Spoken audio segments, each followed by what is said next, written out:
Assalamualaikum warahmatullahi wabarakatuh.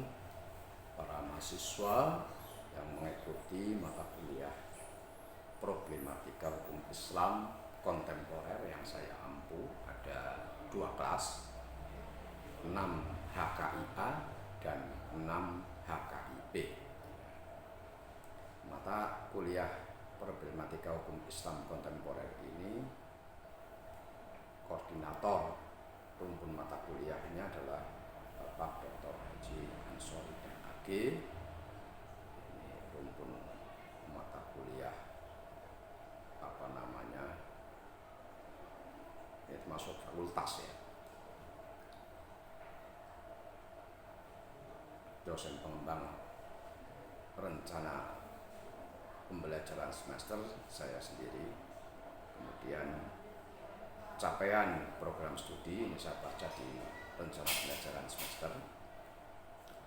Bertakwa kepada Allah Subhanahu wa Ta'ala dan mampu menunjukkan sikap religius, menjunjung tinggi nilai kemanusiaan dalam menjalankan tugas berdasarkan agama, moral, dan etika, menguasai pengetahuan dasar-dasar keislaman sebagai agama rahmatan lil alamin, menguasai landasan hukum keluarga baik dari peraturan perundang-undangan maupun kitab fikih, mampu menerapkan pemikiran logis, kritis, sistematis, dan inovatif dalam konteks pengembangan dan implementasi ilmu pengetahuan dan teknologi yang memperhatikan dan menerapkan nilai humaniora yang sesuai dengan bidang keahliannya, mampu memberikan advokasi dan mediasi terkait masalah hukum Islam secara umum dan keluarga secara khusus. Capaian mata kuliah ini, mahasiswa memiliki pengetahuan dan pemahaman tentang ruang lingkup problematika hukum Islam atau yang biasa dikenal dengan masailul fiqhiyah. Mahasiswa memiliki pengetahuan dan pemahaman tentang berbagai metode perumusan hukum Islam dan berbagai problematika hukum Islam kontemporer, dan mahasiswa memiliki kemampuan menerapkan metode istinbat hukum untuk memberikan jawaban atau solusi hukum Islam. Deskripsi mata kuliah Problematika Hukum Islam Kontemporer atau yang sering disebut dengan Masailul Fiqhiyah ini diberikan agar mahasiswa mampu memahami berbagai problematika hukum Islam kontemporer atau al-waqai' al-asriyah dalam berbagai aspek kehidupan, baik yang berhubungan dengan dimensi vertikal, ritualitas, maupun yang berdimensi horizontal atau problem sosiologis, di mana mata kuliah ini dikaji dengan perangkat metodologi perumusan hukum Islam atau ushul fikih dan perangkat ilmu lainnya sebagai pendukungnya. Mahasiswa bukan sekedar objek pembelajaran, akan tetapi aktif terlibat dalam proses pembelajaran bersama-sama dengan dosen. Untuk memperkaya dan perdalam kajian diberikan penugasan terhadap mahasiswa baik tugas terstruktur maupun mandiri. Adapun evaluasi pembelajaran dilakukan melalui ujian tengah semester, ujian akhir semester, penugasan, dan partisipasi aktif mahasiswa di kelas. Referensi utama Abdurrahman Al-Jaziri Al-Fiqhu ala madhabil arba'ah, Wahba Suhaili Al-Fiqhul Islami wa Adillatuh, Ahasan Masail Fikih, kumpulan fatwa MUI, solusi problematika aktual hukum Islam, keputusan muktamar, munas, dan konferensi besar Nahdlatul Ulama, keputusan Majelis Tarjih Muhammadiyah. Kemudian masing-masing pertemuan kali ini mahasiswa mampu menelaah ruang lingkup dan urgensi problematika hukum Islam. Isinya kontrak belajar, pengertian masail fikih atau problematika hukum Islam. Nanti kita share makalah saya pengertian ruang lingkup dan tujuan masail fikih. Nanti dibaca di WAG. Kemudian isi daripada makalah yang share nanti adalah pengertian ruang lingkup dan tujuan masail fikih. Dan pertemuan kedua minggu depan ini sudah tugas kelompok 1, sehingga nanti ketua kelas membagi ada 13 kelompok. Pertemuan kedua sudah mulai. Kelompok 1 mahasiswa mampu membincang tentang pendekatan perumusan hukum Islam kontemporer. Isinya nanti ada fikih dan perubahan sosial, urgensi ijtihad, syarat-syarat mujtahid, isinya itu. Kemudian pertemuan ketiga untuk kelompok 2, tugas kelompok 2, mahasiswa mampu memahami dan menjelaskan pengertian dan macam-macam istinbatul ahkam. Isinya pengertian istinbatul ahkam, metode bayani, kiasi dan istislahi, lafal mutlak, muqayyad, amar, nahi, am, khos dan mustarak. Kemudian pertemuan keempat kelompok 3, mahasiswa dapat menjelaskan tentang hukum seorang perempuan menjadi imam bagi laki-laki. Ini ada syarat menjadi imam sholat, fatwa MUI tentang perempuan menjadi imam bagi laki-laki, pendapat ulama tentang hukum perempuan menjadi imam bagi laki-laki. Pada pertemuan kelima, tugas kelompok 4, mahasiswa mampu membincang tentang hukum sholat dan puasa di daerah yang abnormal. Ketentuan waktu-waktu sholat isinya, ketentuan waktu puasa, pendapat ulama tentang cara sholat dan puasa di daerah abnormal. Pertemuan ke-6, tugas kelompok 5, mahasiswa mampu menelaah tentang hukum zakat profesi. Isinya pengertian zakat profesi, kadar dan nisab zakat profesi, fatwa MUI tentang zakat penghasilan atau profesi, pendapat ulama tentang hukum zakat profesi. Pertemuan ke-7 untuk kelompok 6, mahasiswa dapat menjelaskan tentang hukum tabungan haji atau haji dengan modal arisan. Isinya pengertian istitoah dalam haji, fatwa MUI tentang arisan haji, dan pendapat ulama tentang hukum arisan haji. Kemudian pertemuan ke-8 untuk ujian tengah semester. Pertemuan ke-9, tugas kelompok 7, mahasiswa mampu menerapkan tentang hukum nikah beda agama. Isinya ada syarat rukun nikah, fatwa MUI tentang nikah beda agama, hukum seorang muslim nikah dengan wanita ahli kitab. Pertemuan ke-10 untuk kelompok 8, mahasiswa mampu menjelaskan hukum nikah melalui telepon atau telekonferensi. Isinya pengertian satu majelis dalam akad nikah, ketentuan akad nikah dalam Undang-Undang Nomor 1 Tahun 1974 tentang perkawinan, pendapat ulama tentang hukum nikah melalui telepon atau telekonferensi.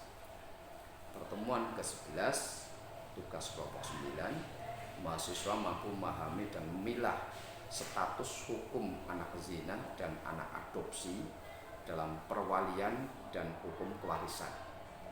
Isinya pengertian anak zina dan anak adopsi, status hukum anak zina dalam perwalian dan pewarisan, status hukum anak adopsi dalam perwalian dan pewarisan. Pertemuan ke-12 untuk kelompok 10, mahasiswa mampu memahami dan menjelaskan tentang hukum kawin kontrak atau nikah mut'ah. Isinya pengertian kawin kontrak, fatwa MUI tentang kawin kontrak, pendapat ulama tentang hukum nikah mut'ah. Pertemuan ke-13 untuk kelompok 11, mahasiswa memiliki kemampuan untuk menjelaskan tentang hukum inseminasi buatan atau bayi tabung. Isinya tentang pengertian inseminasi buatan atau bayi tabung, fatwa MUI tentang bayi tabung, pendapat ulama tentang hukum inseminasi buatan. Pertemuan ke-14 untuk kelompok 12, mahasiswa dapat menjelaskan tentang hukum jual beli online. Isinya syarat rukun jual beli, pengertian jual beli online, pendapat utama tentang hukum jual beli online. Pertemuan ke-15 untuk kelompok 13, mahasiswa mampu menjelaskan dan memperinci tentang hukum khiyar dalam jual beli online, isinya pengertian dan macam-macam khiyar, kemudian pendapat ulama tentang khiyar dalam jual beli online. Dan pertemuan ke-16 adalah untuk ujian akhir semester. Metode dan media pembelajaran perkuliahan dilaksanakan dan pendekatan student learning dengan menggunakan berbagai media dan metode alternatif dalam pembelajaran sesuai dengan tema dan capaian pembelajaran, seperti diskusi kelompok, studi kasus, pembelajaran kolaboratif.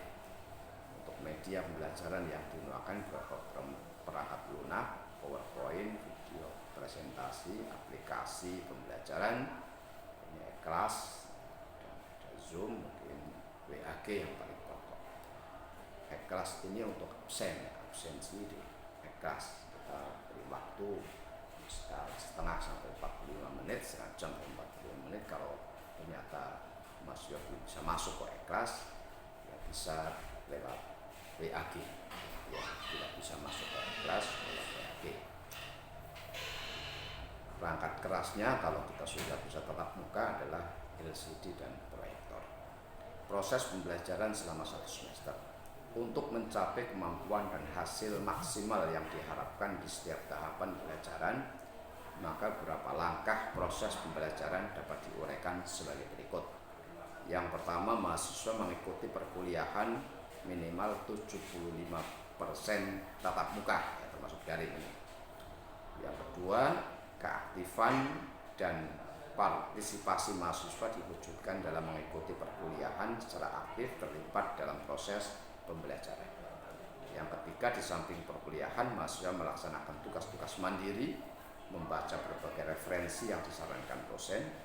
Yang keempat, mahasiswa membuat makalah sesuai dengan kaidah penulisan karya ilmiah dan tugas lain yang sesuai dengan materi dan capaian pembelajaran. Jadi mulai minggu depan sudah ada makalah. Sehingga tadi katakan dibuat 13 kelompok, 1 sampai 13, kelompok 1 mulai pertemuan yang kedua. Evaluasi pembelajaran. Evaluasi terdiri dari evaluasi proses dan evaluasi hasil. Evaluasi proses terkait dengan proses perkuliahan, partisipasi dan keaktifan perkuliahan maupun diskusi kelas dengan bobot 15%. Evaluasi hasil belajar dalam bentuk ujian tengah semester, ujian akhir semester, dan penugasan dengan proporsi bobot UTS 30%, UAS 35%, dan penugasan 20%.